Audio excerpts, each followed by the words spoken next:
سڵاتان لەبێت بینەرانی کورسات نیوز مناڕە تۆفیقم لاڵقیم شەوی بەرنامەی پانۆراما پێتانگەشتینەوە کۆمەڵێک گۆڕانکاری نێودەوڵەتی لە ئارادایە و هەروەها گۆڕانکاری هێرێمایەتیش کە ڕووی داوە لە ناوچەکەمان لە دەوروبەرمان ینی لە دوای 7 ئۆکتۆبەرەوە و هێرشەکانی ینی ئیسرائیل بۆ سەر غەزە و هەروەها ڕوبەڕووبوونەوەی کە هەبوو لە سووریادا و لە لوبنان ینی بە کۆی گشتی دۆخێکی نوێ هاتۆتە ئاراوە لە ڕۆژهڵاتی ناوەڕاست لەگەڵیشیا کۆمەڵێک گۆڕانکاری پێشتر هەبوو کە ئەی شەڕی ئۆکراین و رووسیا لە ئارادا بوو واروەها ئەوروپا و ینی ئەمریکا تا ڕادەیەک لە شەڕەکە پشتیوانێکی سەرسەختی ئۆکراین بوون لە بەرامبەر رووسیادا و بەرەی چین و رووسیا و ئێران و ینی کۆریای باکووریشە بوون کەمانیش تا ڕادەیەک دابەش بوون بەسەر ینی ئەو نێوانەی کە هەبوو ینی بەرەی ئۆکراین و بەرەی رووسیا. ئێستا دوایەوەی کە لە دوای 7 ئۆکتۆبەر نەخشەی سیاسی لە ڕۆژهڵاتی ناوەڕاست گۆڕا ڕژێمێکی 50 ساڵی کە ڕژێمی بەشار ئەسەد و بنەماڵەکەی بوو لە ناو چوون کۆتایی هات ینی سووریا ئێستا بە قۆناغێکی نوێدا تێپەڕێت ینی لایەنەکان لەوێ بە ئاراستەی پێکێنانەوەی سووریایەکی نوێن لە چوارچەوەی پاراستنی مافی هەموو پێکاتەکان بە بێجیاوازی و بە لە بەرچاوگرتنی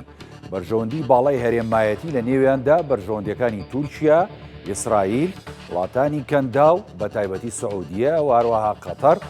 و تا ڕادەیەکیش بەرژەوەندەکانی رووسیا چکە رووسیا چووە نێو هاوکێشەیەکەوە لەگەڵ ئەمریکا وەکو دەوترێت ینی بەشاری تەسلیم کرد لە پێناو هەندێک بەرژەوەندی خۆی کە ئێستا لە سووریادا پارێزراو بێت و کوردیش لەم نێوەندەدا هەیە کە دوێنێ و پێرێ ڕێکەوتنیشی گرنگ لە ڕۆژاوی کوردستان ینی لە نێوان کورد و دیمەشقدا ئەنجامدراوە بۆ بابەتی لێک نزیکبوونەوە و کۆتایی هێنان بە کێشەکان. هەر لە سعودیە ینی ڕێککەوتنیشی دیکەی ئۆکراین و ئەمریکا هەبوو دوایەوەی کە ترامپ دەست بەکار بوو ڕاستە لەگەڵ ئۆکراین خەریب و تێشی بدا بەڵام ێستا لێک نزیکبوونەوەیەک هەیە و بە ئامان ژێوەی کە شەڕ بوەسێنرێت لە نێوان رووسیا و ئۆکراین و ئەمریکا بەرژەوەندەکانی خۆی لە ئۆکراین بەدەست بێنێ دوایەوەی کە ینی بە ملیارەها دۆلاری لە وڵاتەدا سرف کردو لە بەرامبەریشدایەوێت یعنی وەکو بەرژەوەندی و نیازپاچی بۆ رووسیا شەڕی ئۆکراین بە کۆتا بێنێ. مەلەفیشکی گرنگیشەیە بۆ ئەمریکا کە هەر لە بابەتی ینی ئەوێ تا ڕادەیەک چکە ترامپ ئەوێت شەڕ بە تەواوەتی کۆتایی پێبێنێ و لەگەڵ وڵاتان ئاشتی بەرقرارکە ئێرانێکێکە لەو میحوەرانە کە دەیەوێت لە ڕێگەی نامەیەکەوە بۆ خامنایی وەکو دەوترێن نێراوە ینی پەیوەندەکان ئاسایی بکەنەوە و جارێکی دیکە لەسەر مێزی گفتوگۆ لەبارەی چەکی ئەتۆمی ئێران گفتوگۆ بکەن. ئەم شەو ئێمە ئەم تەورانە ئەخینە بەرباس و خوێندنەوەیشی وردی بووەکەین بە میوانداری بەڕێز دکتۆر کارزان عومەر شارەزای پەیوەندی نێودەوڵەتیەکان کە لە ستۆدیۆ لەگەڵمانە بەخێر بێت دکتۆر کارزان. خۆشحاڵین لە نزیکەوە بین. زۆر سپاس. بەجارێ سەرەتا لە دۆخی ڕۆژهەڵاتی ناوەڕاستەوە دەست پێ بکەین دواتر چینە سەر بابەتە گرنگەکان تاوان گۆڕانکاریشی گەورە لە ڕۆژهەڵاتی ناوەڕاست زاتۆتە ئاراوە گۆڕانکاریەکان یانی تا ڕادەیەک ئیجابین بە نیسبەت هەندێک لە وڵاتانەوە بە نیسبەت هەندێک لە گروپ و نەتەوە پێکاتەکانەوە ئەوەی لە دوای 7 ئۆکتۆبەر لە ڕۆژهەڵاتی ناوەڕاست کە ئێستا هاتوۆتە ئاراوە پێ دوایە بە تەواوەتی گۆڕانی سەرلەبەری نەخشەی سیاسی و هاوکێشە هەرێمایەتی و نێودەوڵەتیەکانە دکتۆرجان. زۆر سپاس کاکاوڕێ دەستان خۆش بێم وەکو بەڕێزت ئاماژێت پێدا لەو پێشتر گۆڕانکاریەکان لەسەر ئاسی ناوچەی ڕۆژهەڵاتی ناوەڕاست و لەسەر ئاسی نەخشەی سیاسی جیهانی بەرەنجامی گۆڕانکاریە لە سیاست و بەرژەوەندیەکانی وڵاتانی زلهێز داڕێژەری سیاسەتی جیهانی لە ناویاندا وڵایەتە یەکگرتووەکانی ئەمریکا و رووسیا، سین ئەم دەوڵەتانن کە با بڵێن جوڵێنەری سیاسەتی نێودەوڵەتین وەکو زلهێزێکی جیهانی کە ئەمڕۆ لەسەر ئاسی ئابووری لەسەر ئاسی سەربازی لەسەر ئاسی با بڵێن ئاسە جیاوازەکان ڕۆڵ دەژێڕن. تایبەت بە گۆڕانکاریەکان لە ناوچەی ڕۆژهەڵاتی ناوەڕاست تاوان ئەتوانین بڵێن کە لە پاش 7 ئۆکتۆبەرەوانێ و لێکەوتەکانی 7 ئۆکتۆبەر بینیمان کە لایەن تەڕەفی ئیسرائیل بە بەهێزی دەرکەوت ینی وەک بەگەر باز لە لێکەوتەکان بکەین لەم کورتە دیدارەدا باز لە لێکەوتەکانی بکەین تەڕەفی ئیسرائیل لایەن ئیسرائیلی وەکو هێزی باڵادەست دەرکەوت و هێزی براوە دەرکەوت سەرڕای ئەوەی کە ئەم دەوڵەتە ڕەخنەی لێژیرا لەسەر ئاستی کۆمەڵگی نێودەوڵەتی لەلایەنە مرۆیەکەوانێک کە قوربانی دەستی ینی با بڵین قوربانی مرۆیی زۆر بوون بەهۆی ئەو هێرش و بەردومانەکانی ئیسرائیل بۆ سەرکەوتی غەزە بەڵام دوجار ئیسرائیل وەکو دەوڵەت پاساوی هەیە ینی من تەمان بەرگری لەوە ناکەم کە ئیسرائیلەکان چۆن بەرگری لە ئاسایش نیشتمانی خۆیانەکان بەڵام ئیتر وەکو دەوڵەت بەڵێ بێگومان کاردانەوە ئینتراکشنە تۆ لەسەر ئاسی سیاسەتی ینی چۆن پارێزگای لە ئاسایش نیشتمانی خۆ دەکەی بۆ بیریشمان نەچێت کە بڕۆ دەوڵەتان ینی چ ئیسرائیل هەر دەوڵەتێک پارێزگاریکردن لە ئاسایش نیشتمانی لە ڕوانگەی بەرژەوەندەکانی خۆی و تعریفیەکە پارێزگاریکردن لە ئاسایش نیشتمانی ئیسرائیل لە ڕوانگەی نەتەنیاهوەیەوە کە بە هەموو ئامڕاست بەکار بێنێتەوەکو ئەو قوارێ بپارێزێت ئەمە وای کرد کە بینەوە سەر پرسیارەکە کە ئیسرائیل وەکو لایانی براوە لایانی بەهێز دەبکەوێت لەم قابلدا نارەکانی تووشی شکست و داڕمان بوونەوانەیە بینیمان لە فەڵەستین با بڵێن بەتایبەت گروپی حەماس لە لوبنان و دوجاریش توانین بڵین لە سووریاوان ینی ئەمانە هەموو ئەو ناوچەیە کە داوسی ڕاستەخۆ ئیسرائیلن لە ئێستاە کەمترین هەڕەشەیان بەراورد بە پێش حوتی ئۆکتۆبەر بێگومان تەوازنی هێز گۆڕاوە ئەمە بەڵە بێگومان تەوازی هێز گۆڕابوونی هەبوو لەوێ ئێران یانی نارێکی سەرسەختی ئیسرائیل بوو لە ڕێگەی هاوپەیمانەکانی و لە ڕێگەی چۆنەڵی بەکرێژیراوەکانی هێزە پرۆکسەکانی جامە کە ئێمە باسمان کرد هێزە پرۆکسەکانی ئێرانن هێزە پرۆکسەکانی ئێرانە چ ئەکتەری دەوڵەتی چ ئەکتەری نادەوڵەتی لەمانە هەموو تووشی شکست بوون بەهۆی سیاسەتی بەهۆی کاردانەوەکانی ئیسرائیلەوانێت تاوان ئیسرائیلیش پشتیوانی نەدەوڵەتی هەیە بەت لەسەرمیانەوە ویلایەتە یەکگرتووەکانی ئەمریکا ینی ئێستا لە هەموو کازیاتر ئەمریکا پشتیوانی لە سیاست و پارێزگاری لە مانەوەی ئیسرائیل دەکات بەڵە بێگومان حەلیفێکی استراتیژی ئەمریکای لە ناوچەکەدا لەبەرەوە گۆڕانکاریەکان وەکو بەڕێزت باسە کرد بەشێکی پەیوەندی بەچەوە هەیە بە دراوسەکانی ڕاستەخۆ و دراوسێنی کە پەیوەندیان بە ڕاستەخۆ لە دراوسی ئیسرائیلن دواتر ئێرانمان هەیە ئێستا لە ئێران با بڵین ئێران وەکو دەوڵەتێکە با بڵین چاوەڕێی سیاسەتەکانی سیاست یاندی ترامپ دەکات ئایا کاردانەوەکانی ترامپ دەکات لە پاش ئۆکراین لە پاش سووریا پێدەچێت کە حەزەرێکی زۆری بێگومان چاوەڕێکردنەکە لەوەدا خۆی بینێتەوە کە ترامپ چۆن ڕوبەڕووی ئێران دەبێتەوەوانە ئاستەکە دەکات ئاسی سەربازی ڕوبەڕووبوونەوەی سەربازی سزای ئابووری قورسترە ینی لە بەرژەوەندەکانی ئێران دەدات ینی لە ڕووی ئابووریەوانی ئەمانە هەموو ئەگەرێکی کراوەگەلێکن ئەکرێت لە سەڵەکەدا و ئێرانی ژین چۆن لە ترسێکی گەوری لێنیشتوە لە بابەتی بە ینی گۆڕانکاری نێودەوڵەتی و ینی هاتنە سەرکاری ترامپ جارێ بمێنینەوە قسە بکەین بابەتی ینی پێشتر ترامپ ینی ئێمە بینیمان کە لە ئیدارەدا بوو لە پێش بایدن ینی بەڕاستی شەڕەنگێز بوو ینی ئەو چۆنڵی بڕیارەکانی سەرسەختانە و شێتانە بوون بۆ هەندێک لە دۆسێ گرنگەکان لە جیانداوە بۆ هەندێک لە وڵاتان کە نەیاری بوون بەڵام ئەم جارە کە ترامپ جارێکی دیکە ئێستا لە ترۆپکی دەسەڵاتایە و سەرۆکی ویلایەتە یەکگرتووەکانی ئەمریکایە پێدوانیە سیاسەتێکی جیاوازتر پەیڕەوەکە و نەرمتر تا ڕادەیەک ینی بۆ چکە بینی ینی بەرامبەر بە شەڕی ئۆکراین نەرمە دەیەوێت لە بەرامبەر رووسیا و ئۆکرایندا ئەم نێوەنگیر بێ و ئاشتی بەرقەرارکە ئەوە تا بۆ نمونە بۆ ڕۆژەڵاتی ناوەڕاست سیاسەتێکی نەرمتر دەوێت پەیڕەوکە ڕاستە بۆ عێراق ینی کۆمەڵێک سیاسەتی هەیە و دەیەوێت گروپە نەیارەکان وەروە چەکدارە ئەوانی کە لە یاسا دەرچوون لە عێراق ئەم هەڕەشانش کەم کاتەوە بەڵام دەوێت بە ڕێگەیەکی جیاوازتر لەوەی پێشوو پێ دوایە سیاسەتی ترامپ بێستە جیاوازتر دکتۆر ترامپ 4 ساڵ تەجروبەمان لەگەڵی هەیە کە سەرۆکی ئەمریکا بوو باشە ئەم پیاوە بیرمان نەچیانی لە هەڵمەڵی هەڵبژاردنەکانی بۆی دووەم جار ببێتەوە بە سەرۆکی ئەمریکا کۆمەڵێک لە وتارە ڕاستەوخۆکانیدا ئاماژی بە کۆمەڵێک تەوەرە کرد بە کۆمەڵێک فایلە کرد بە کۆمەڵێک دۆسیە ئەکرد تەمان بەشێکی زۆری ناوخۆیی بوون بەشێکیشیان دەرەشی بوون بەوەش دەزانین کە سیاسەتی دەرەکی ڕنگدانەوەی سیاسەتی ناوخۆییە ئەنی ترامپ ئەگەر لەسەر ئاستە ناوخۆیەکە هەندێک شت هەندێک نمونە باز بکەین بابەتی قەیرانی کۆچبەران ینی کۆچبەرانی نایاساری لە ئەمریکا و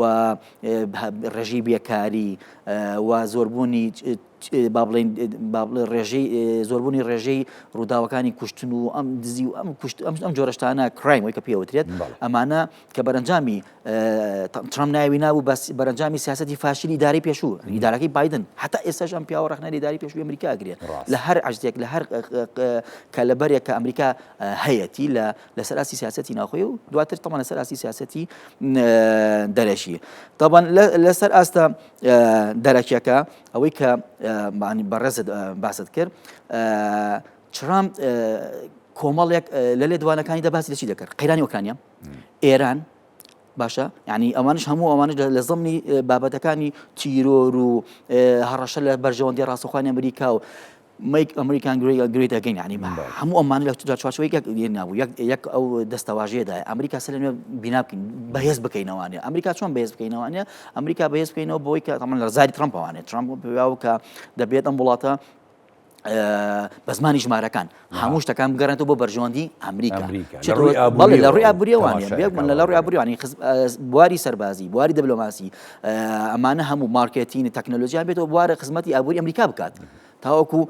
زۆرترین بڕی پارە بێتە ناوخۆی ئەو وڵاتە ئەمە ترامپ کە ئێستا ئەم سیاسەتانە جێبەجێەکە ئەوەی کە کەمێک متابعی کرد بێت ئەوەی کە متابعی نەکردو ڕاستیەکەی بۆی تازەیە بەس ئەوەی کە متابعی کردو بۆی تازە نییە بۆ چونکو ئەم پیاوە لە هەڵمەتی ڕۆژانەکانی باسی هەمووانەی کردووە ئەگەر باس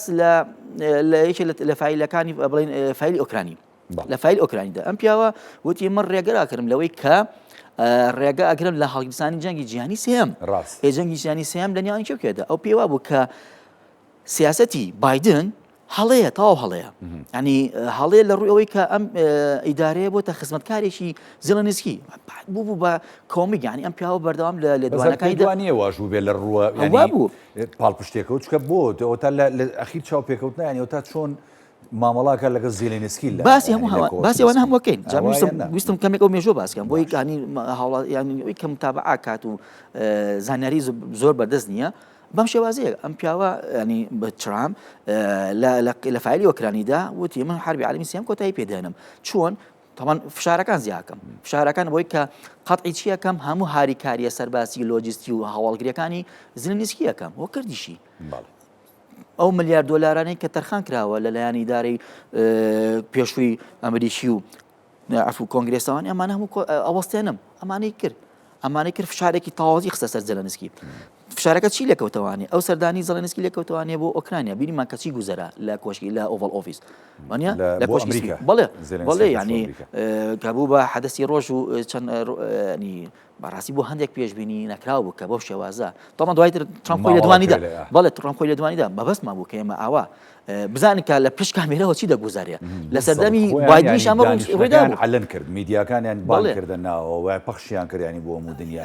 ینی لێ بەڕاستی وەکو ئیهانە ژوا بوو بەڵام ینی خۆ زیلنسکیش لە چۆنەڵی لە هێزەوە قسەیە کرد ینی ئەوە نەبوو ینی مل بدا بۆ چکە بۆ زێلەنسکیش بە مەلەفێکی گرنگەوە چوو بۆ ئەمریکا و دەیویست ینی سەفقاتێکی گرنگ لە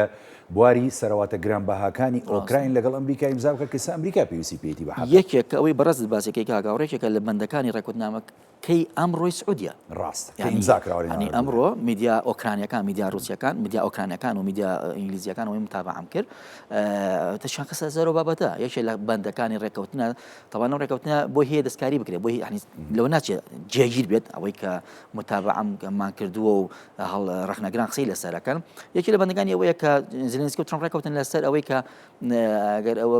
باس بکرێت ینی ڕێکەوتنێکی سی ڕۆژی ئاگربەستە و ئەو سەرچاوە دەگمەنەکان کە پێوترێت لە ئۆکرانیا لەسەر ئەوش ڕێکەوتون کە با بڵێن لە نێوانی ئەمریکا و ئۆکرانیایە ڕێکەوتنی کراوە کە چۆن ئەمریکا بتوانێت سوود لەو سەرچاوە دەگمەنانە ئۆکرانیا ببینێت بە ژێرەی هەندێک داتا ینی ئۆکرانیا وەکو وابڵێ وەکو دەوڵەت و خاک دەوڵەتی زۆر دەوڵەمەنە چۆن بەو شێوەی کە بە خەڵوز بە مادەی کانزایی بە هەندێک مادەی دیر کە لە پیشەسازی سەربازی و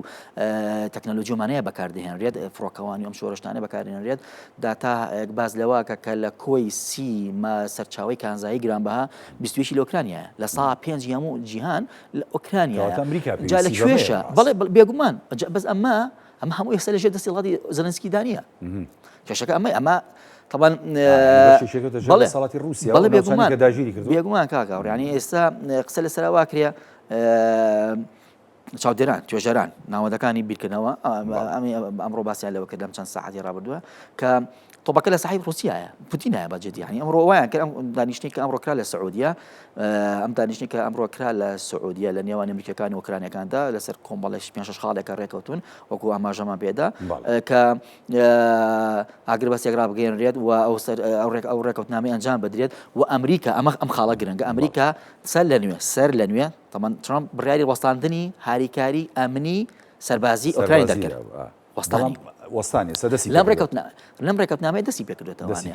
بەڵام تەفاسیلەکە جارە ڕوون نییە ئایا چۆنە چونکو باشێکی ئەم ڕێکەوتنە وەستاوەتە سەر لایانی ڕوسی ئەی پوتینە لە چی من ڕاستەکە ئێمە هێشتا نەگەشتون بەلایانی ڕۆسەکانی دوکتۆر کارزان بات خۆ لێرە بۆسین باشە کە بۆ نمونە ترامپ ئەم هەنگاوانەی ناوە یعنی بۆ نمونە هانی زێلێنسکی و ئۆکراینیدا کە دەبێت شەڕ بۆسێنن نامانەوێت جەنگی جیهانی سێم بەرپابێ و دەمانەوێت هاوکاریەکان بۆسێنین بۆ ئێوە کە ئێمە بە بڕی 350 میلیارد دلار زیاتر هاوکاریمان کردوون پێدوانی ئەمە لە خۆڕا سەرچاویگەتوێ یاخود نەخێر ئەمە ڕێکەوتن و پەیوەندیشی پێشوەختەی ینی ترامپ و پۆتین هەبووە لەسەر ئەم بابەتەوە یە ناوە ڕای پۆتینی و رووسیا زۆر گیرەوە بۆ ئەمەوە رووسیاش ئامادەی ئەم جەنگە بە کۆتابێنێ لە پێناو بەرژەوەندەکانی خۆی بەڵێ تقریبا لە ساڵ سێم ساڵیادی بڵین ئەوەی کە پێوترە فۆلیسکەڵ بڵین سێم ساڵی هێرشەکانی رووسیا بۆ سەر ئۆکرانیا طبعا ڕۆژێ دوو ڕۆژ دوای ئەوە پوتین لە ساڵیادی دامەزرانی هەواڵگری رووسی FSB من تابعام کرد ئاماژی بە طبعا یەکی لە تەوەرەکانی کۆمەڵێک مەلەف ئاسکەریشی لەوانە ئەم دەستگایە گرنگەکەی قوربانیدانەکەی بە شەڕی ئۆکرانیا شەوانە تەوەرێکی دیکەی ئەم لێدوانەکانی ترامپ بوو ینی دەستخۆشکەری و هەڵوێستی ئیجابی دەربڕی کە تەنانەت باسی لەوە کرد کە ناک ئەوە رووسیا خۆی ئامادەیە ئەو سەرچاوە دەگمەنانەی کە هەیەی لەگەڵ ئەمریکای بخاتە خزمەتی ئەمریکاوانە بە ڕێکەوتن بەڵێ بێگومان ڕێکەوتین بازرگانی رووسیا پێویستی پێێتی خۆ ئەمانە ناشارێتەوانە تەڕافێکی تری ئۆکرانیا بوو ئۆکرانیا تەمان بدایات باس لەشتێک کرد وتم هەموو دەوڵەتێک ئاسایش نیشتمانی خۆی لە ڕوانگەی خۆیوانە بۆ نمونە قەزەی چیرۆر بۆ تووشیا بۆردوەکان لە ڕوانگەی ئەردۆگانەوە ئەوەی کە ئەیبینین باسی بڵێ بۆ ئێرانەکان باماشیەوە بۆ ئیسرائیل باماشیەوە بۆ ئێمە پێناسێکی تری هەیە بەڕاستی بێگومان ئێمە بۆ پوتینیش ڕاستە پوتین تەنانەت ئاماژەی بەچی کرد لە جەنگی ئۆکرانیا لە هەموو ئەو بابەتانەیە ئەو قوربانیانەی کە زۆرە داتا هەیە کە قوربانی ڕووسەکان چەنە لە ڕووی مرۆیەوە لە ڕووی ئابوووریەوەە لە ڕووی سیاسی و جۆپۆلۆتیکۆمانەوە لە هەردوو تەڕەف یعنی بەرامبەر ئۆکرانیا قوربانی بەڵێ بێگومان زۆر بەڵام ئەو هاو باسی دەوە کرد لەو وینەیە لەو دیدارەیە کە ئۆکرانیەکان ئەوەی ئۆکرانی ئەنجامی دەدات کارکردەوەی تیرۆریستیە بۆ چاودێرانی ئۆکرانی مای پێکردینەوەی من تامایانەکەم ینی بە تەنزەوە باسییان دەکرد پوتین بە ئاشکرایی وت تەمان مەبەستی لە چی بوو مەبەستی لەوە بوو هەندێک کردەوەی بابڕی هەواڵگەری دژی جەنەرال ڕووسەکان ئەکرێت لە ناوخاکی رووسیا لیانە کوژدێت ئەوەی خاتە ئەستۆی تەڵەن زەلەنسکی ئۆکرانیا ئەو ئەنی بەمەستم ئەوەیە کە ئەم لەگەڵەوەی هەڕەشەکەی کسۆت هێرشی کردوتە سەر ئۆکرانیا بەشێکی لە خاکی ئۆکرانیا داگیر کردووە بەڵام سیرەکەی هێشتا ئۆکرانێتەوە بارەکە ئۆکرانیا باڵادەستی شەو ینی فعلەن بەهۆی پشتیوانەکانی ئەمریکا و ئەوروپا ینی توانی کۆمەڵێک هێرش و کاردانەوەی پێچوانی بێ بەرامبەر بەڕۆزەوە سەغڵەتی کردن بەڵێ جانی ئەوەش بابەتە بەڕاستی ینی بڵێ مۆزوعی شیکردنەوەیە پوتین خۆی یان باڵێن میدیای ڕووسی باشی لە باسی لەوە کرد کە لە 2022 دوی 2022 کە ئۆکرانیا کەوێت لە ساتەوە وەختێکی مێژووی زۆر ینی کەمدا بەڵام وا دەرنەچوو بڵام لەگەڵەوەی تەوەرەکانی جەنگ بڵین چی پێوترێت ئەم ناوچەکانی ڕوبەر دەستپێکی هێرش هەم لە رووسیا و هەم لە بیلاڕووسیاوانێ هێرشی بردە سەر کیف بەڵام ئۆکرانیا توانی خۆی بگرێت قوربانیدان بەڵام قوربانیدانەکانیشان زۆرە بەڵام قوربانیەکانیان زۆر و بیریشمان نەچی ینی ئەوەی کە هەیە لە واقعدا و لە پشتی پەردەوە جەنگەکە جەنگی ئەوروپا و ئەمریکا بوو وایە بڵێ جەنگی دوو زلێز بوو بەرامبەر بە رووسیا کە ڕاستە رووسیا لە ئاستی باڵایە زلهێزە و یەک دنیا چەکی پێشکەوتوی هەبوو بەڵام چی چەکی پێشکەوتوی ئەمریکاش بوو لەم جەنگەیە تاقی کرایەوە تا خۆت یعنی ترامپ دانی پیادانە لە چاوپێکەوتنەکەڵێت بایدن ئەم ساڕوخەی یایتە ئێمە ئەومان دایت ینی ها هەمووی شتەکان ئاماژەی پێدا کەواتە جەنگیشی قورس بوو بەڵام ئێستا بە هەموو ئاماژەکان هەم ڕووس هەم ئۆکراین لەسەر و موشیانەوە کە ئەمریکا لە سەردەمی ترامپدایە دەیەوێت ئەم جەنگە بە کۆتایی پێبێنێت لە چوارچێوەی بەرژۆندیشی باڵای ئابووریدا ئەم وڵاتانە ڕێکەوە کەواتە بەرژۆندی باڵای ئابووری ئەیان خاتە سەر مێزیشی گفتوگۆ هەرێک لە ئۆکراین و رووسیا لە بەرامبەر ئەمریکادا دیکتۆر کارزە بەرژەوەندی باڵای طبعا دوجار هەموو حەدەسەکان گەرێتوانێت بۆ بەرژەوەندی ئابوووریەکە بەڵام ئەوەیە ینی پوتین کەسایەتی پوتین کەسایەتیەکە ئارستۆ ئەوا بڵین کەسایەتێکی دیموکرات خواز نیە بەڕاستی ڕژێمی دەسەڵات لە رووسیا دیموکراسی نییە باشە نالیبراڵە یانەوەی کە سەرچاوەکان باسی دەکەن یان طبعا ئەوروپیەکان ێستا بە دیکتاتۆری وازەحە ینی تۆ ئەگەر خوێندنەوە هەبێت و هەڵسەگانە بۆ هەبێت و ئەگەر دیموکراسیت پرەنسی بەسەرەکیانێک بێتەوە رووسیا وڵاتێک دیموکراسی نییە ئەمە پوتین ڕێگرە پوتین ڕێگرە لەوەی کە خەڵک بازادانە ڕێی خۆی دەربڕێ ئەمە من تابعەکەم بەڕاستی هەمووانیشمان بینیوە یعنی هەر پۆتین خۆی دەنگی یەکەم و نارەکانی شێوتایە لە زیندانەکان یا سەرکەوتوون دەم خۆش جابنیش ویستم ئەوە بڵێم ینی بۆ نمونە نێمسەف لە دەرەوەی کراملێک تیرۆر کرا 2015 ینی ئەگەر باسی لە هەندێک نمونە بکەین و ئەوەی کە لە زینداندا مرد تاوان لە زینداندا مرد ئەو گاری کەسپارۆف ئەو شەڕەنج ئەوە لێستا لە دەرەوەی رووسایە بڕۆ چاگوانێکی فەیسبووکە من تابعەکەم یعنی زۆر خراپ لەسەر پوتین و ڕژەمەکە قساکە خۆمانە هەن ناتوانێت لە رووسیا جۆرە لە بڕۆ میدیای رووسیم تابع بکە هەمووی یان بێدەنگە بی یان تابێ بە شانۆباڵی ڕژێمی دەسەڵات لە رووسیا هەڵبدەیت ئەوەنەکەی بە هەموو کۆماری رووسیاوانێ ئەمە مۆزوعێکی دیگە ڕاستیەکەی لە ناوخۆی رووسیا تەمەنا ڕنگدانەوەشی لەسەر یەمە سەرپرسیارەکەی بەڕێزیت ڕنگدانەوەی لەسەر سیاسەتی و دەورێکی وڵاتە هەیە پوتین چی ئەوێ بەرژەوەندی باڵای رووسی ئەوێ بەڵام بەرژەوەندی باڵای رووسی بەتەنە بەس نییە پوتین ئامانجی دیکەی هەیە پوتین ئەنی لە ڕوانگەی ئێوانێ ئەم جەنگی بەرگریکردنە جەنگی ڕەوایە جەنگی مانەوە هەرچەنە نایناوە بەڵێ جەنگی گەڕانەوەی شکۆیە بۆ رووسیا کە لە دەستی داوە جاگەر شکۆ ئەمپراتۆرێدا ئیمپراتۆری ڕۆمانۆڤەکانە ساڵانێکی زۆر ئیمپراتۆرێتی عەزیم بووە بەرهەڵسکاری ئیمپراتۆرێتی پرووسی و بەریتانی و فەڕەنسیەکان بووە هەر لەم ڕۆژانەیە بەگەڵتە پێکردنەوەوانەیە و باسی کە ئەوە ئاماژەدانێ بۆ وەڵامدانەوەی بۆ چیە سەرۆکی فەڕەنسا ماکرۆن بێت بگەڕێتەوە بۆ مێژوو ئەی ماکرۆن پۆنەپارتم بیرە خاتەوانێ خۆتان ئەوتان بیرکەوێتەوانێ وازەحەکانین پۆنەپارت شکاوە ڕخیان لێ بڵێ ینی هەر تەڕافێک هەر لایەنێک ئەم جەنگە بە جەنگی بەڕاوا بخۆی دەزانێ ئایا بەرژەوەندی ئابووری ئەمانە دەگەڕێتەوە سەر مێزی گفتوگۆ ئەگەر لە ئەگەر تەمان ئەگەر بەستە ئەمەیە کە ئەمڕۆ کراوە ئەگەر بەستێک هەمووی فشاری ئەمریکایە هەمووی فشاری ئەمریکایە کە دەیانەوێت تەمان ترامپیش دوجارەوە بەدەستکەوت بخۆی دەگەڕێتەوانێ ئەمە بەڵێنێکی هەڵبژاردنە ڕێگریکردن لە هەڵگیرسانی جەنگی جیهانی سێم ئایا سەرکەوتو دەبیاننا پوتین ئیستیجابی هەیە بۆ لێدوانەکانی ترامپ ڕاست ینی وەکو ئەو کەناڵی ڕاستیایە نەی چیە ئەو مۆزیعەکەی بەرنامجێکی هینانێ گفتوگۆیان هەیە ئێواران دیکە ئەنی تابعەکەین یەکێ لە وەڵا هەر مزیینەکە خۆی مۆزیعەکە خۆی بووتی بەیانی هەستاوم ساعت 5 بیانی تابعی ئەو نەم هەواڵم کردووە زۆر خۆشحاڵ بووم ئێمە بەڵێ لێدوانەکانی ترامپ نەمەوەی ئەمڕۆ پێشووتر ئێمە خۆشحاڵین بەم لێدوانانە وەزاری خارجی وتە بێژەکەی یعنی ئەمانە پوتین استیجابیان هەیە بۆ لێدوانەکانی ترامپ پێیان خۆشە تەمان رووسیا هیلاکە لەم جەنگەیەکە رووسیا هیلاکە و ئەوێت دەرچێک بدۆزێتەوە بۆ کە خۆی ڕزگارکات لەم قەیرانە قورسەی کەتی جا ئەمە ئایا چۆن بەرژەوەندی باڵای ئابووری رووسیا لەم لە چیدا دەبێت تەمان ئەگەر رووسیا ئاگربەست واتای چی واتە تۆ ئەوەی کەمترین میوشینی چی بۆترێت کەلوپەلی سەربازی ئەبەی بەرەکانی جەنگ قوربانی جەنگ هەنی داتای جیاواز لەسەر ڕۆژانە بە سەدان دەیان سەدان قوربانی هەیە لە هەردوو لە پشڕاستراوانیە بەڕاستی ئەو ماڵوێرانی کە بەسەر هەردوو وڵاتدا بێگومان بەسەر ئۆکرانیا بۆ لە رووسیا تحتی وێران بوو لە رووسیا ئێستا هەرێمی کۆرسک لە بەشێکی زۆری لەژێر دەسەڵاتی ئۆکرانیەکانایە خەڵکێکی زۆری ئاوارە بووە لەو ناوچەیەدا 120,000 کەس ئاوارە بوو ئەوەی کە من ئەی خوێنمەوانەیە و خەڵکێکی کەم ئێستا لەژێر دەسەڵاتی ئۆکرانیایە رووسی لەژێر دەسەڵات لە کۆرس ناوچەیەکە کە ئۆکرانیا داگیری کردووە چەند هزار کیلۆمەتر چوارگۆشەیەکە ئەمانە بەمەستم ینی زیانەکانی جەنگن دەی ئەگەر بێت و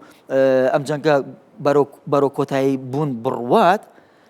تۆ بتوانیت زۆرترین ئامانجەکانی خۆتت یابێکی بێگومان دێنە سەر بێنزی گفتوگۆ ئەمریکا ئەو لایەنەیە کە زیانی ئابووری چۆن زیانی ئابووری کردووە ملیار دارایەکان و هەروە عەسکەریەکان هیچی بەدەست نەگەیشتوێتەوە ئێستا ترامپ وەکو ئەڵێت زۆر توندە لەسەر ئەوەی کە بەڕێستان و هەموو لایەکەوەی کە تابعی کردو ئەزانێکە ینی ئێمە دەبەخشین وەرناگرینەوە لە مقابلە بە پێچوانی ئەوروپیەکانەوەی ڕێگوای لە دانیشتەکە شێوای ئێمە 350 میلیارد دلار لە مقابلە چی بەدەزێنەوەەوە هیچ ئەنی کاگاڕێ ئەنی زلنسکی متابعی میدیای ئەمریکیش بکەیت بڕۆ سێری مواڵنێکی سادی ئەمریکی بکەم چۆن قسە ئاکات تووڕەن لەوەی کە ئەم پیاوەیە بۆ ئەمریکا بۆ پارە و ئەڕاتەوانێ وەنیە ئەجا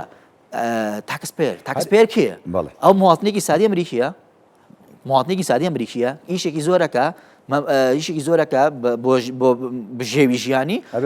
بەڵێ زەریبێتەوە بە حکومەت ئێم زەریبێ ئێم پارەی فیدراڵی ئەمریکی چێ بۆم شەڕە هەر یەک جۆر سیاسەتی دیکەی ترامپ ینی بەڕاستی دوکتۆر کارزان بیرمان نەچێ ینی هەر دوای ئەو کۆبوونەوە و دانیشتنەی لە کۆشکی سپی لەگەڵ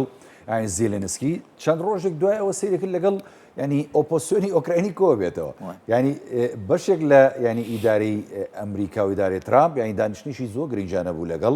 ئۆپۆسیۆنی ئۆکراینی خۆ ئەمە دەلالاتە ئەمە ئاماژەیە بۆەوەی کە تۆ ینی زێلێنسکی لە مقابلەکانی شت هەن ئێمە توانین مامەڵیان لەگەڵکەین لە ڕووی هەڵبژاردون لە ڕووی انتخاباتەوە ینی تۆ لابەری هەرچەندە دۆخی ئۆکراینی ئەوە نییە بەڕاستی سەر بچێتە ڕخنەگەرانەوەیان ئەوە ڕخنەگرانی ئۆکرانی ڕخنەگرانی ئەوروپی بەشێک لە ڕخنەگرانی ئەمریکی تەمانەوەیان بە هەڵەزانی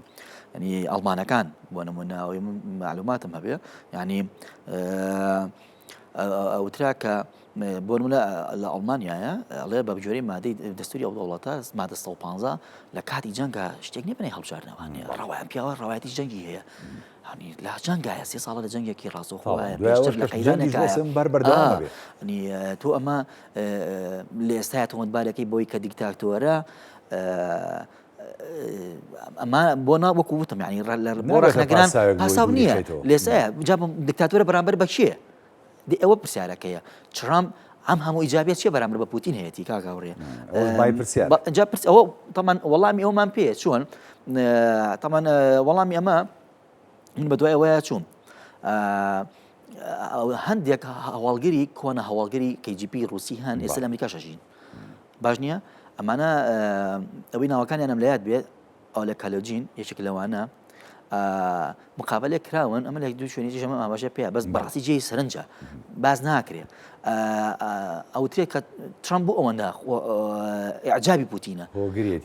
بە ئاشکرا لە 4 ساڵی یەکەمیدا ئەیوت گرێتمان ینی پوتین پیاوێکی گەورەی ئەمەیە وانە هەر ئەلامی ئەمریکی چەند جارێک گۆڤاری تایم ئەمریکی و بەریتانیەکان گۆڤاری تایمە پوتینە بە پیاوی سادە پیاوی ساڵ دەنیشناکرد ئەمانە هەموو هەن لە بیرمان نەچێتەوانێ لە 15 ساڵی ڕابردووە باشە بابینەوە ئەو سێرە ئەو گفتوگۆی ئەو گفتوگۆیی کە ئەو هەواڵگەرە سۆڤێتیە دەوترێت کە ئەم پیاوە ترامپ لە دەی هەفتاکان لە دەی هەشتاکان چۆتە مۆسکۆ تاوانم لە زاری ئەوە چەند کە هەواڵگەری تری سۆڤێتیەوانەیە گوایە کە ترامپ ینی کەوتۆتە ناو ڕاداری هەواڵگەری سۆڤێتیەوانەیە ئەم پیاوە مفلیسە بە ترامپەڵێ ئەم پیاوە بانکرام ینی مفلیسە ئەچێتەوە بۆ ئەمریکا دوو بینای توجاری گەورە بە قیمەتی نزیکی 500 میلیۆن دلار ئەکڕێت لە شوێ بۆم پارەیە پاوان دەڵێن کە سۆڤێتم پارەی بۆ تەرخان کردووە تاوانی وەکو بە شوێ لە شێوەکان طبعا ئەمە ڕۆژنامەنووسە ئۆکرانیەکان متابعانەکەم ڕۆژنامەنووسە ئۆکرانەکان ئەمە زۆر دووباراکەنەوەێت تا ئەم ڕۆژ هەتام ئێوارێش ئەمە زۆر لێ ئەوانێک کە پەیوەندی رووسیا بەڵێ ئەمە بە کوردیەکە ئەمەیە مۆزوعەکە بۆتە پیاوی بۆیم دەی ئەمەیە کە بەڵام لەسەر ئاستە باڵاکە لە وێنە گەورەکە چییە ئەوەیە کە ئەمریکا پێویستی بەوەیە کە ئەمریکا و لە دیدی ترامپەوانە طبعا لە دیدی ترامپەوانەیە و کەسەحەتی ترامپ و بیدۆکەی ترامپ کە چۆن ئەڕوانێتە سەر ململانە نێودەوڵەتیەکان ئەم پیاوە بازرگانە سیاسیە پێی وایە کە هەمومان بینەوە سەر مێزی گفتوگۆ بەزنس بکەین بەڵامەکەشی و بیرروبۆچوونەکانی معقولن هەر بۆ نمونە لە ئیداری پێشوویە کار ترامپ ینی سەرەوە بوو پێش بایدن ینی چوو لەگەڵ کیم جۆن ئەوم سەرۆکی کۆریای باکۆر ینی دانیشت و دەسیاسە دەسیەکە و لە نێوان حدودەکەیشیان بینی ئێخۆ ئەم هەنگاوانە هەنگاوی گرنگن ینی تۆ گەرە هیچ نەبێت ینی دوای جەنگ و ململانێکی زۆر ڕێگری تەسعیدەکەی بەجددی تەسعیدێکی نێودەوڵەتیەکەی لە نێوانی دەوڵەتانە ینی گرنگ ئەوەیە ئێستەوەی کە ئۆکراین و رووسیا پێیەگەن لە داهاتووشی نزیکا سوودیە بێ بۆ هەموو دنیا چکە بە دڵنیای و سوودیە بێ بۆ هەموو دنیا و رووسیا لە ڕووی غازەکەیەوە کە ئەوروپا ئەناڵێنێ بەدەستێ و لە ماوەکانی ساڵانی جەنگا بینیمان ینی بە چ شێوازێک ینی ئەوروپا محتاجی غاز بوو بۆ یان لە رووسیای بکڕێ بەڵام ڕێگریەکان زۆر بوون و دنیاش پێویستی بە ینی گەنم و هەروەها بابەتی ینی ئەوەی رووسیا بوو ئەوەی ئۆکراین بوو برێکفاستی ناوچیە عفو برێک باسکێتی وەکوڵێت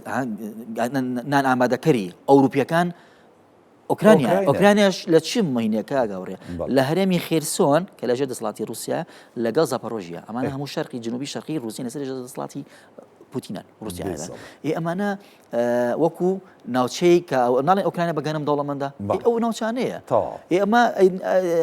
ئەگەر ئەمر ئەگەر بەسەر ڕابگەێنرێت جەنگ بەرەو کۆتایی بڕوە ئێوروپیەکان ئیسفاداکەن بێم ناوچانە وەرگێتەوە ئۆکراین دەی ئەمە مەوزوعە ئەمە ئایا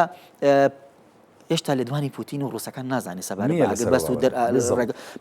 لە سا 15 خاچی ئۆکراینی داژیر کردو بۆ وەزم 20 زیاترە بێت تقریبا 4000 کیلومتر چوارگۆش ئەگەر هەڵ بم بڵێ لە خاشی ئۆکرانیایە خێرسۆن زۆر گەورەیە نەخۆرەوەی نییە زاپۆرۆژ کرایمیا زاپۆرۆژیا خێرسۆن لۆگانس بەشێکی دۆنباس باشە بەشێکی خارکۆف ئەمان هەموو ئێستا لە شەرقی ئۆکرانیا لەژێر دەسەڵاتی رووسیادا ئێمە ناوچەی دەوڵەمەندن ناوچەی هەرە دەوڵەمەندی ئۆکرانیان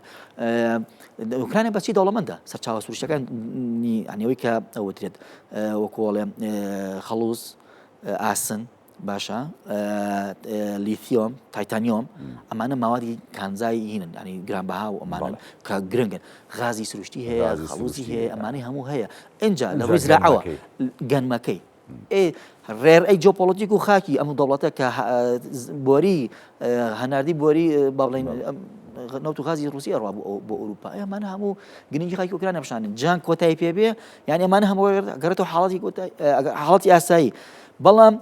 پوتین چۆن قەنەعەت دەکا ئێمە لە مشی ئەوەدانی ئەمە گەر لە ڕوانگەیەکی ڕیالیستیەوانە ئێمە لە عیلمی سیاسەیە ڕانی لە کاڵێن ینی لە قوتابخانەی ریالیزمی نوێ بە تایبەتی ئەمە ناتوانین هەڵەیە بچین خوێندنەوە بۆ مێشکی سەرکردەکان بکەین خوێندنەوە بۆ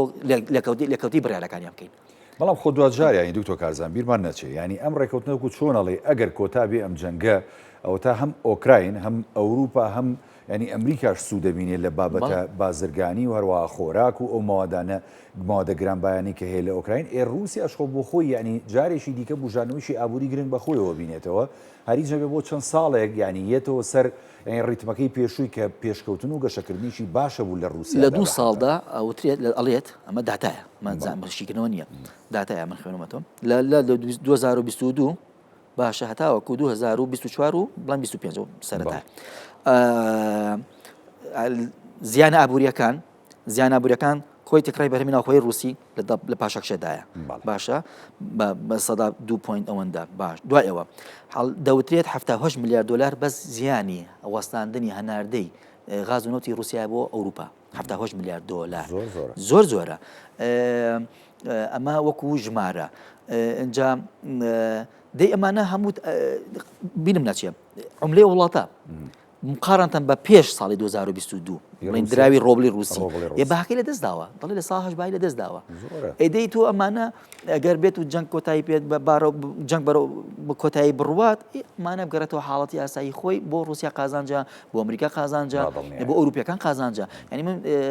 مای سەرنجە مای تێڕامانە کە ئەوروپیەکان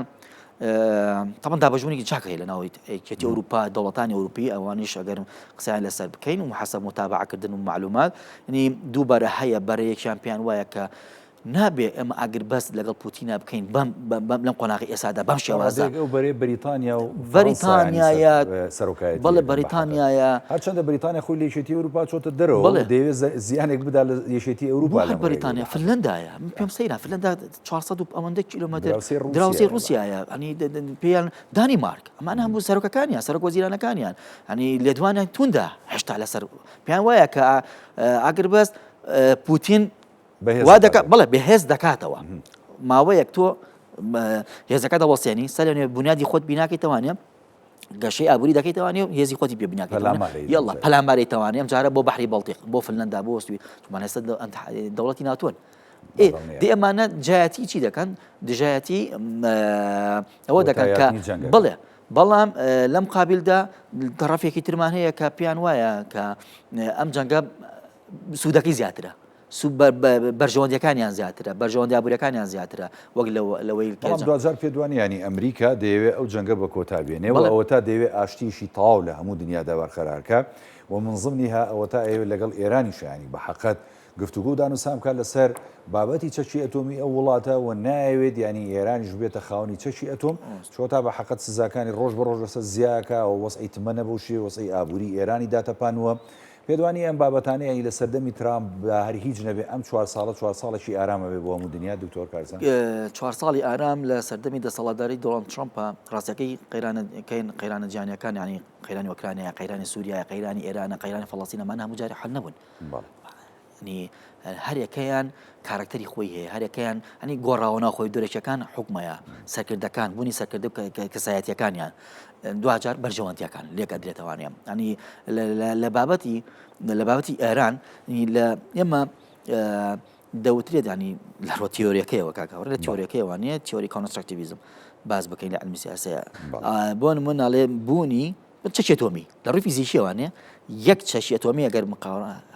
بەراوردی 100 چەکی ئەتۆمی بەریتانی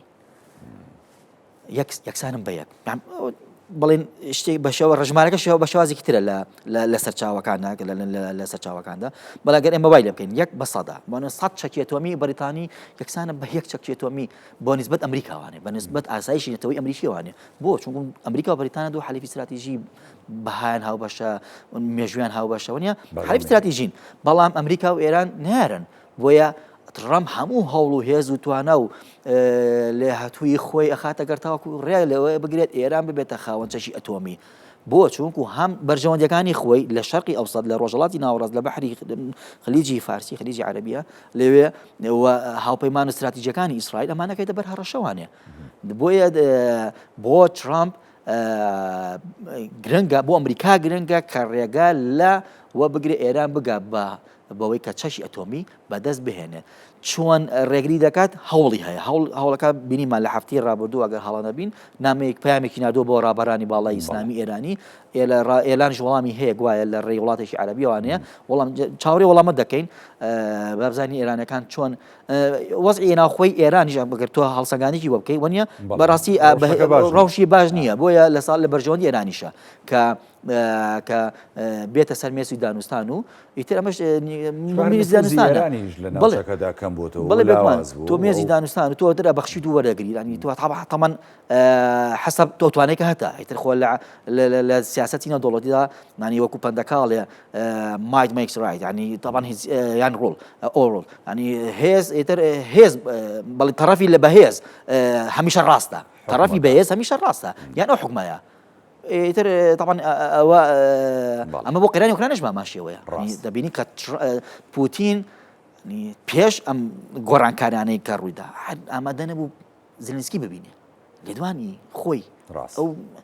بەگاڵتە پێکردنەوە ئەو بۆ قسەی جەنابوو ینی ئەوان پێشبینیانەکرد لە ماوەیەکی زۆر کەمە ینی ئۆکراین و کیف بگرن کۆتایی بۆ جەنگە بێنن بەڵێ جا قسەکە لەسەر ئێران بۆ ڕاستیەکەی ئەوەیە کە دانوستان کۆتایی پێنان بە ئەمریکا چی لە ئێران دەوێت پرسیارە ئەمە پرسیارێکە ئەمریکا چی لە ئێران دەوێت طبعا بەشێکی لە ڕێی ئیسرائیل جێبەجێ کردووە بیرمان نەچێ کورد بڕینی دەستی هێزە پرۆکسیەکانێتی بەڵام بە کۆتایی ناچوو ماوە عێراق ماوە ئێستا عێراق مۆزوعە ئەی عێراق بەڵام شارەکانیشی بۆ سەر عێراق زیاکە بێگومان بەڵام هێشتا دەستی پێ کردووە بەڵام نەگەیشتە نیوە بە قەناعەتی ئاگاداری کردوێتەوە بەڵێ ئاگادارکردنەوەیەکی پێشوەختەیە با بزانین ئەکەوێتە